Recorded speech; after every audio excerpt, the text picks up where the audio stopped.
پیش از سر کردن ویدیو کانال خواهر اسلامی من را که با نام گتاوید انیسای کانال پختوپز را من برای شما توصیه می‌کنم. کانال نو. این کانال در آمده میتونه تمام نازکی‌های پزندگی را یعنی آموزید. خواری ما به حد یعنی شوق برای پختوپز داشتن من خواستند کانال کشان. انشالله با دستگیری یکدیگر پیش میریم. حتما ما با کانال خواهرمان آبونه میشیم یا رو دوستای دعوت میکنیم. انشالله با دستگیری شما ما زنها پیش میریم. حتما آبونه شدن را فراموش نکنید. همین یعنی سیلکی کانالشون پایین همین ویدیو میمونم. حتما در آمده آبونه شوید. یعنی سلام خود را از کانال پختوپزهای خانگی رسانید.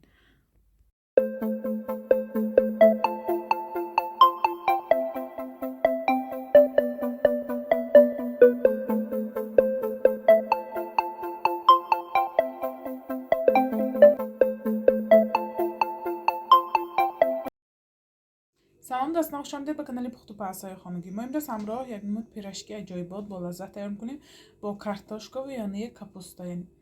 محصولات لازمه برای ما 300 میلی لیتر شیر ما سخت گرم نباشد، 600 گرم آرد، 15 گرم دراژی تر، میتونید جاشبای دراژی خشک هم استفاده برید، 7 تا 10 گرم نمک و 3-4 قاشق روغنی رستنی لازم است. این محصولات برای تیار کردن یعنی خمیرش لازم است.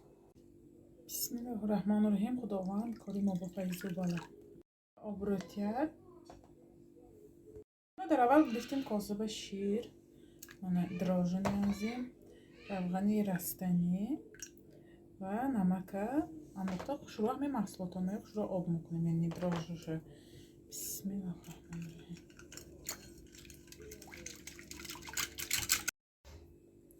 من محصولات ما خوشرو آب کردیم. من ما آرده گرفته خمیری سخت کک تیار میکنیم. بسم الله. خمیری ما سخت کک تیار شد. کمتر روش روان کرده یعنی پاکت کرده میمانیم.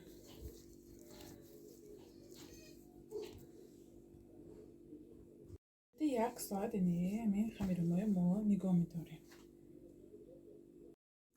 من نچینکای ما هم تیار شد. من کاپوستگی تیار کردم و کارتاشکای طرزی تیار کنم. اما ما الکای میدانیم.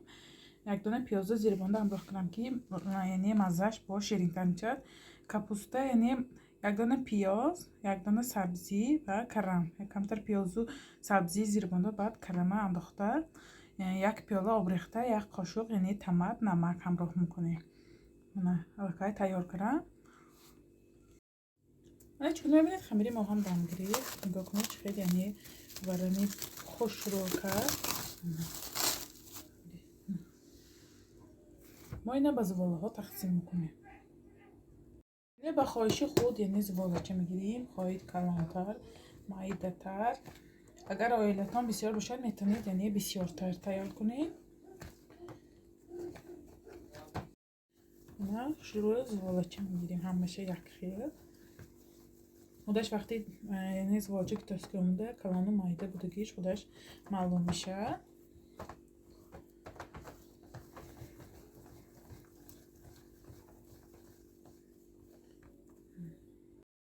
من 16 دانه یعنی زواجه شد. زواجه می باشه پشت کمتر دم میتیم.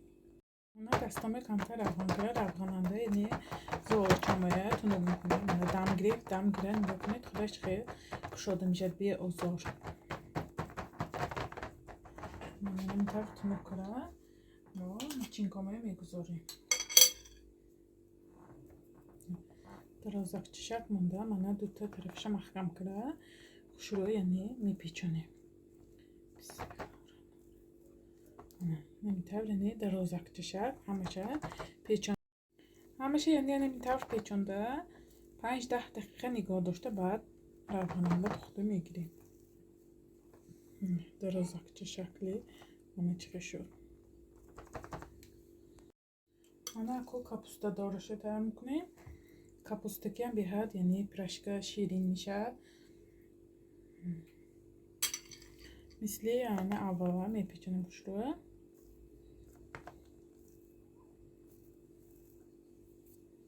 من نمیتر همشه خوشرو پیچونده میگیم کاپوستا دارشه.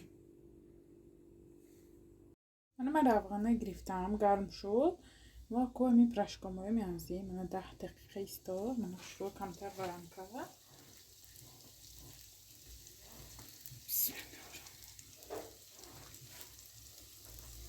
نه اونقدر علابی بلنبه، علابی پستر به ما کشور پخته میگیریم.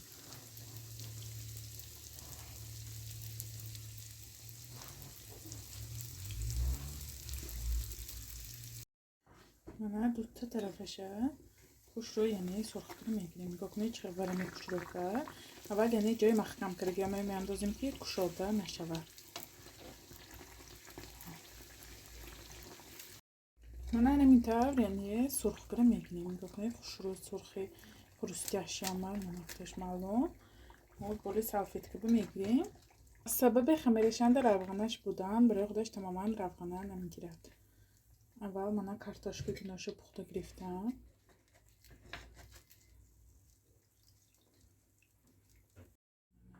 بسم الله.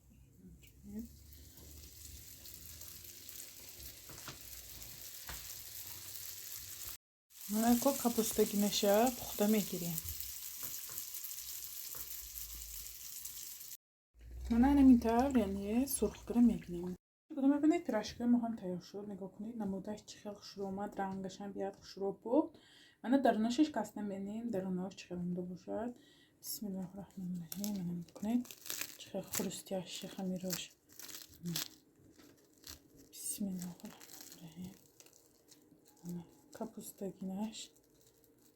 من خمیرش نگاه کنید چقدر یعنی وزدوشنی خوشرو اومدگی. من کو کارتاشکا گینش یعنی شکستم ببینیم.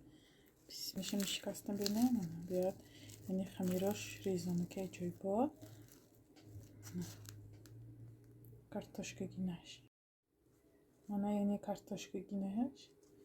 شما هم حتما برای نزدیکان خود تیار کنید. من برای ابید برای اوجین کانال ما دستگیری کنید، پادپیساتsia کنید، یارو دوستای دعوت کنید. انشالله باز با دستگیری شما ویدیوهای بهتر و بهتر میشه.